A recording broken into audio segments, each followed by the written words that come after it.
araw mga mare, samahan nyo kami ipakita ang ating munting tahanan. Maliit man mga mare, pero ito ang nagsisilbing silungan natin sa anumang panahon. Kaya ang ating munting tahanan ay hindi natin ikakahiya at ipagmamalaki natin. Ito na po yung mga nagre-request na house tour daw. Tara mga mare, samahan nyo kaming pumasok sa ating munting tahanan. Ganito pala siya mga mare sa labas. Ang pintuan natin ay yero lang. At ang dingding pala natin mga mare, yung mga sako na malalaki na pinagtagpi-tagpi kaya ganyang kalaki para siyang lona. Tapos mga mare, sa kabilang banda ay yero mga mare. Yung mga hindi ni tate na ginamit na yero para sa bubong ay ginamit yun ng dingding. Tapos yung mga nagsisilbing pundasyon ay mga kahoy lang. Ang nakakatuwa nga mga mare, kahit ganito yung kubo namin, never lumipad yung bubong namin kapag bumabagyo. Kaya talagang ginagabayan kami ni Lord. Pagpasok niyo pala mga mare, ito yung ating sahig. Sa sobrang tagal na kasi mga mare, yung mga kawayan ay natanggal-tanggal na kaya naman tabla na lang. At ito naman yung mga solar natin mga mare, ang lakas ng ilaw at sakto nga umuulan pa. Yung kubo pala natin mga mare ay nakatayo siya sa ibabaw ng tubig. Ito pala yung mga mare, palisdaan dati pero ngayon wala nang laman. At tingnan nyo man mga mare, sahig natin butas-butas na. Para tuloy tayo na sa dagat. Tingnan nyo naman yung baba natin, puro tubig. Ganun pa man mga mare, nagpapasalamat kami kahit papano may nasisilungan tayo. At eto naman yung kabila mga mare. Pagpasensya nyo na mga mare, wala tayong magagandang gamit. Eto lang yung gamit natin. Wala naman mga mare, halos pinagkaiba. Sira-sira na rin tong sahig, kaya naman may mga tabla na nakalagay. Suhin man namin mga mare ipaayos to, pero masayang na yung pera natin dahil hindi naman atin to. Kaya talagang mare, mag-iipon tayo para kahit papano makabili tayo ng kahit maliit na lupa. Tapos mapatayuan natin ng kahit maliit na kubo pero maayos na. Sino nakaranas na ganito yung bahay nila pero hindi kinakahiya? Sa totoo lang mga mare, sa ganitong sitwasyon, wala naman nakakahiya. Basta wala tayong inaapakang tao ay okay na yun. At ayan nga mga mare, dinisplay pa nila mama yung tilata. At tuwan-tuwa po nga ako kasi marami pa rin pala tayong dilata rito. At may toyo pa nga malaki. Ang nakaka-proud lang mga maring sabihin, kahit ganito yung tahanan namin, eh hindi kami nagugutom kahit papano. Tagpi-tagpi man yung ating dingding ay okay lang. Kasi kahit papano ay nakakaraos naman tayo sa pang-araw-araw. Kung ganito yung bahay mo, dapat proud ka. Kasi hindi naman ibig sabihin nun kapag ganito na yung bahay mo ngayon, eh ganun na habang buhay. Basta may gagawin ka. Aayon din sa atin yung panahon. At ayun nga yung mga bibi, tuwang-tuwa pa nung nakita ako. Akala mo naman papakainin ko sila. At dito pala tayo sa balon na to kumukuha ng tubig panghugas. At eto yung mga tanim nila mamang Gabi. Pagbalik ko nga mga mare, yung kapatid ko ay nagluluto na ng sinaing. Kasi nga, tanghali na rin ito. At ako naman, naghihiwa ng papaya kasi magagatay ng papaya. Sarap kasi yung ginataang papaya tapos may daing. Kaya yan, tamang balat lang tayo ng maliit na papaya. Kami lang naman, kaya okay na to. At ayun nga, pagkatapos ng kapatid ko magsahing, ako naman na magluluto ng ginataang papaya. Isa to sa paborito ni mama, kaya tiyak na marami siyang makakain ngayong araw. Sobra-sobra ako nagpapasalamat kay Lord kasi nakilala namin ng vlogging. Kasi kahit papano mga mare, binibigyan na kami ng respeto ng ibang tao.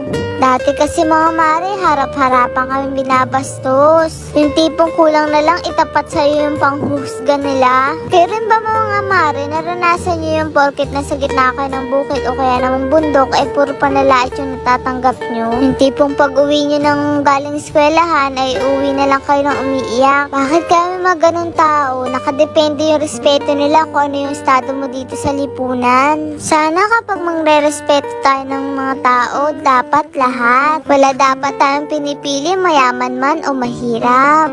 Saka, huwag tayong manghuhusga agad. Na kung ano lang nakikita ng mga mata natin, hindi naman natin alam kung anong pinagdadaanan ng bawat isa. Kaya sobra-sobra din yung ginawa ng vlogging sa amin. Laki ng pinagbago mga mare. Nakakapagbigay pala ng inspirasyon yung buhay namin, kaya maraming po salamat. Yung iba kasi mga mare, nagme-message sa atin, sabi nila nakakapagbigay daw inspirasyon yung buhay natin sa kanila. O kaya naman, binabalik daw natin sila sa kabataan nila nung araw. Nakakatuwa nga yung iba, sabi naranasan daw nila, pero ngayon guminhawa na daw yung buhay nila, kaya laban lang daw. Naniniwala rin naman kami, basta nagsusumikap ka sa buhay, ay lahat ng pangarap mo ay makakamtan din natin. At balang araw, aayon din sa atin yung panahon.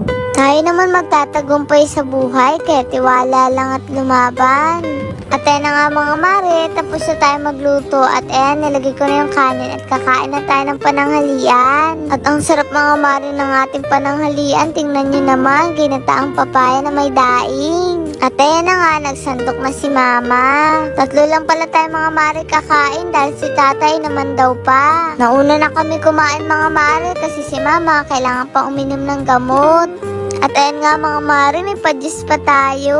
Bigla ko lang naalala mga mare na mga bata kami. Kapag may juice kami sa pagkainan, sinasabi namin mayaman kami ngayon. Kasi nga may juice tayo. Pero nakakatuwa lang ngayon, kahit kailan natin gusto mag-juice, ay makakapag-juice na tayo. Hindi na lang para pag may bisita. Anytime mga mare. Kaya rin ba mga mare ng mga bata kayo madalas yung sabihin? At eto nga apo ko, napakahirap pakainin.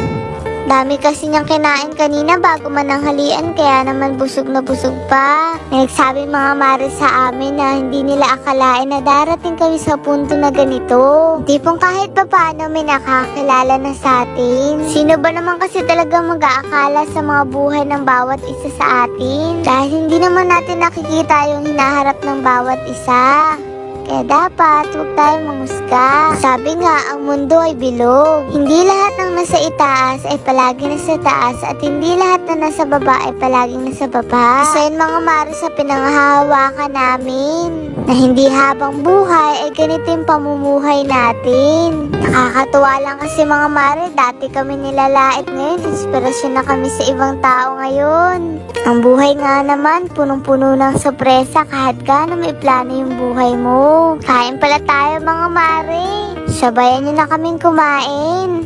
Alam nyo mga mare, hindi naman namin naasam na yumaman. Ang gusto lang naman namin mga mare, kahit papano ay makaraos tayo. Yung tipong makabili tayo kahit maliit lang na lupa, tas tatayo natin ng kahit maliit na kubo pero maayos na. Yung tipong hindi mo naiisipin na kapag umuulan, tutulo na naman. Tapos may kuryente. Kasi sa totoo lang, ang hirap makicharge sa ibang tao. O kaya naman makinood. Yung tipong nandun ka sa labas ng pintuan o kaya naman sa labas ng bintana, minsan sasaraduhan ka pa. Pero wala kang magawa kasi nakikinood ka nga lang.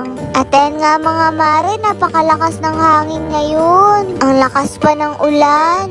Naku, nakakatakot. Baka bumaha na naman. Sana wag. At yan nga mga mare, pagkatapos ng ulan, at eto naman si tatay, ang dami ring nahuling isda. Halos kalahating timbaran siya mga mare na halo-halo. Hindi nga lang kalakihan mga mare, pero okay na to pang ulam. Kaya naman ayan si tatay, pinipili yung pwedeng ipang prito. Ito yung gusto namin sa bukid, nakakalibre kami ng ulam na hindi namin kailangan bumili ng tilapia. Kasi kung bibilin mo to mga mare, ang mahal na, lalo na ngayon ang mahal ng bilihin. At ayan nga mga mare, bumusa naman napakalakas na ulan. Kaya mga mare, hanggang dito na lang, bukas ulit.